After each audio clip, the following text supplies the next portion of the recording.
Cessez le feu. Voilà le mot d'ordre qui retentit à travers le monde. Cessez le feu. Voilà le message qui nous vient du secrétaire général de l'ONU, du pape et de nombreux chefs d'État d'Irlande, de Suisse, d'Espagne, du Mexique et de tant d'autres. Cessez le feu. Voilà ce qui a rassemblé des dizaines de milliers de citoyens hier encore à l'appel de la CGT, de la FSU, de Solidaires, d'Attaque, de la France Insoumise et de nombreuses autres organisations. Voilà ce qui a rassemblé en France, en Europe et dans le monde. Cessez le feu. Voilà l'appel que vous vous refusez toujours à lancer. Dans le concert des Nations pour la paix, la voix de la France manque. À l'heure où je parle, 1400 Israéliens ont été tués et 5100 blessés par les crimes de guerre perpétrés par le Hamas. À l'heure où je parle, plus de 5000 Palestiniens ont été tués et 15 000 blessés par les crimes de guerre de Tsahal. S'il vous plaît. Nous pensons à tous les otages détenus aujourd'hui, parmi eux à nos compatriotes, que vienne au plus vite leur libération. Nous pensons aux 200 morts étrangers, aux 30 familles françaises endeuillées, ainsi qu'aux 7 Français aujourd'hui disparus. Face à cette spirale de la violence, la France doit parler d'une voix forte pour œuvrer à la paix et au cessez-le-feu. Car seul un cessez-le-feu immédiat permettra de sauver des dizaines de milliers de vies innocentes. Seul un cessez-le-feu permettra que les otages puissent être libérés et que les bombes cessent de pleuvoir sur une population palestinienne prise au piège dans ce que Dominique de Villepin appelait à juste titre une prison à ciel ouvert. Ces temps tragiques que nous traversons appellent à avoir le courage de la paix et à ne pas céder à l'escalade meurtrière de la guerre. Au lieu de faire preuve de ce courage, vous avez affiché un soutien inconditionnel au gouvernement d'extrême droite israélien. Israël a le droit de se défendre, avez-vous dit, en rajoutant depuis quelques jours, devant l'horreur de la punition collective infligée à l'ensemble de la population palestinienne. Allez, un peu de silence, s'il vous plaît, madame. Israël a le droit de se défendre, mais dans le respect du droit international. Le constat est pourtant sans appel. Le droit international n'est pas respecté. Ce qui se passe à Gaza devrait foudroyer notre sens de l'humanité. Nous parlons face à un cimetière. Des milliers de morts, 1 million de personnes déplacées, dont la moitié sont des enfants. Plus de 2 millions de personnes. S'il vous plaît, madame Panot, attendez, madame Panot. Des milliers de bombardements de l'armée israélienne, l'emploi de phosphore blanc dénoncé par 2 ONG internationales, 59 attaques contre des établissements de santé, 170 établissements scolaires touchés. Les Palestiniens ne sont pas des amas de statistiques, des êtres surnuméraires. C'est cette vision du monde profondément raciste qui légitime le massacre. Cessez le feu. Pourquoi la France reste-t-elle silencieuse? Pourquoi la France est-elle incapable de dénoncer avec la même force les crimes de guerre commis par le Hamas et ceux commis par le gouvernement de Netanyahou?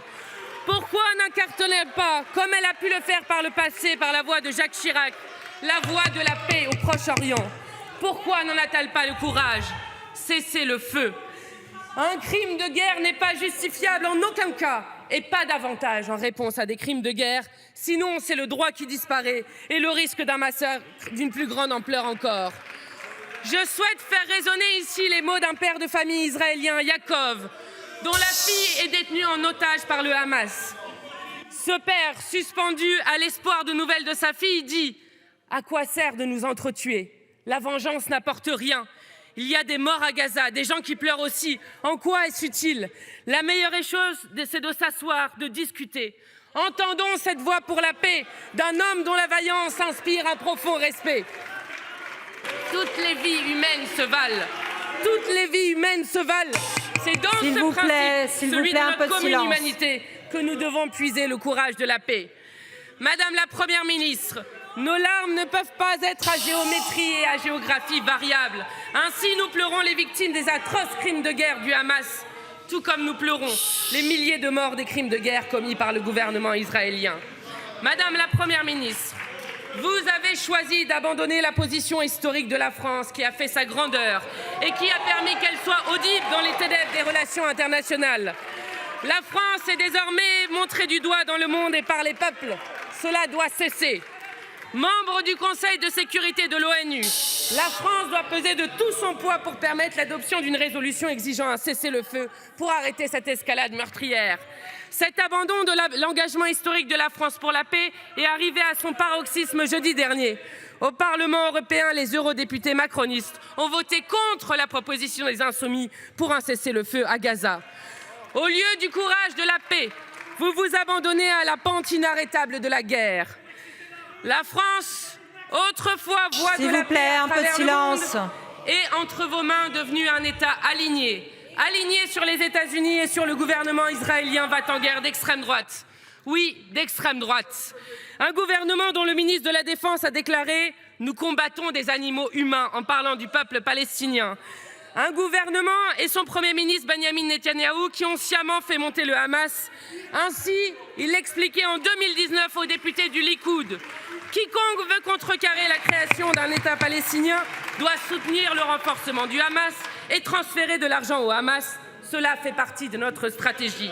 Voilà à qui vous apportez votre soutien inconditionnel. Et gare à ceux qui n'en feraient pas de même. Ainsi, le footballeur Karim Benzema serait un dangereux extrémiste en lien avec les frères musulmans, pour citer M. Darmanin. Fait gravissime, on parle de le déchoir de sa nationalité. Son tort, un tweet de soutien aux femmes et enfants de Gaza sous les bombes. S'il vous plaît, mes chers collègues, un peu de silence. La France de Darmanin est devenue le pays où le seul crime de Benzema est de s'appeler Karim. Madame la Première ministre, rendez-vous compte, il n'y a qu'en France où la solidarité avec un peuple bombardé depuis 14 jours est criminalisée. Ainsi, votre ministre de l'Intérieur, encore lui, a commencé par interdire systématiquement toutes les manifestations de soutien au peuple palestinien, manifestations pourtant autorisées partout à travers le monde. Il n'y a qu'en France où un responsable de la CGT est arrêté à 6 h du matin chez lui pour apologie du terrorisme du fait d'un tract appelant à la paix. Il n'y a qu'en France où le président de l'Union juive pour la paix est arrêté à Strasbourg et mis en garde à vue parce qu'il était présent à une manifestation de soutien au peuple palestinien. Madame la Première ministre, la France doit urgemment agir pour le cessez-le-feu, pas faire taire ceux qui le demandent. Cessez-le-feu, Madame la Première ministre.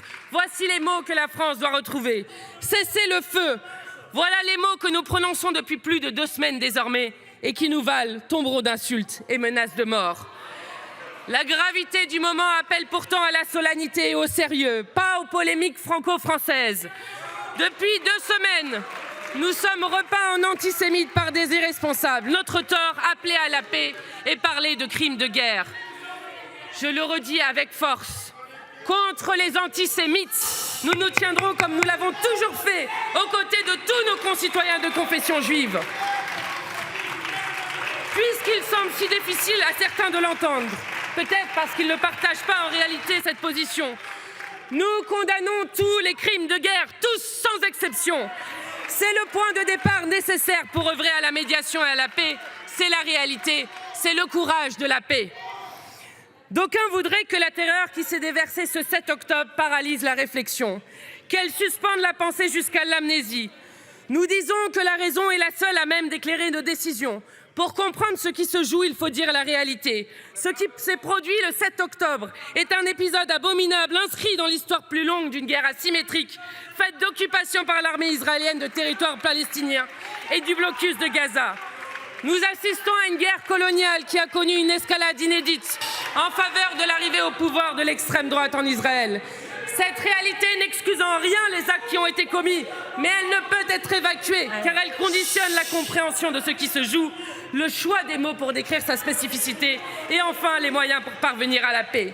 Toute personne qui n'admet pas ce constat et pense opportunément que la guerre aurait commencé ce 7 octobre a une dette envers la vérité et commet une faute politique et morale majeure.